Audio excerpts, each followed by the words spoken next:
এক মুহূর্তও যেন স্বস্তিতে ঘরে থাকার সুযোগ নেই। দখলদার ইসরায়েলের মানুষের ঘুম হারাম করে দিয়েছে ইরানের প্রতিশোধের মিসাইল। তারপরও রেহাই দিই তাদের।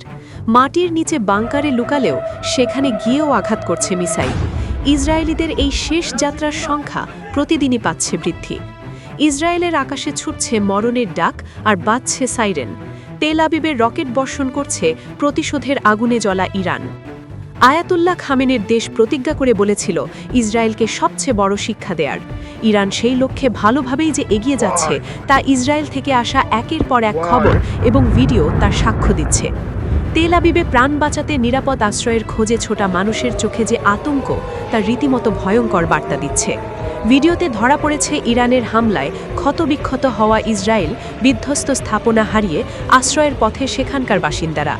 ইসরায়েলে এরই মধ্যে যেন শুরু হয়ে গেছে মৃত্যুর যাত্রা। ইরানের হামলায় প্রাণ হারানো মানুষদের শেষকৃত্য করছে আপনজনেরা। সেখানেও তারা করছে ইরানের হামলার ভয়। আন্তর্জাতিক গণমাধ্যম রয়টার্সে প্রকাশিত এক ভিডিওতে দেখা যায় ইরানের ক্ষেপণাস্ত্র হামলায় নিহত এক মা ও তার মেয়ের শেষকৃত্যের সময় সম্ভাব্য হামলার কারণে সতর্কতামূলক সাইরেন বেজে ওঠে বেশচেমেশের একটি কবরস্থানে। দেয়ালের আড়ালে আশ্রয় নেন শোকার্তরা। কবরস্থানেও ভয়ে গুটিয়ে আছে ইসরায়েলিরা। ১ মার্চ শহরটির একটি আবাসিক এলাকায় এই হামলা করে ইরান, যেখানে হামলায় ৯ জন নিহত হয়। এছাড়া আহত হন আরও ১ ডজন। এদিকে ইরানের বিপ্লবী গার্ড জানিয়েছে তারা অপারেশন ট্রু প্রমিস 4-এর ৭ম এবং ৮ম তরঙ্গ শুরু করেছে।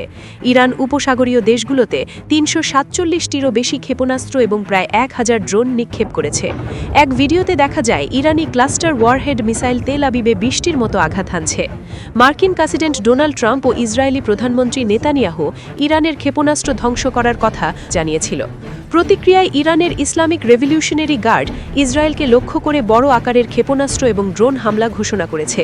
এখন ট্রাম্প নেতানিয়াহুর গলায় উল্টো সুর। তারা দুজনেই বলছে দীর্ঘস্থায়ী যুদ্ধ হবে না। ইরানের সর্বোচ্চ নেতা খামেনির মৃত্যুর ফলে তেহরান ৪০ দিনের জাতীয় শোক এবং ৭ দিনের সরকারি ছুটি ঘোষণা করেছে। শোকের পাথর বুকে চেপেই প্রতিরোধের চূড়ান্ত যুদ্ধ চালাচ্ছে ইরান।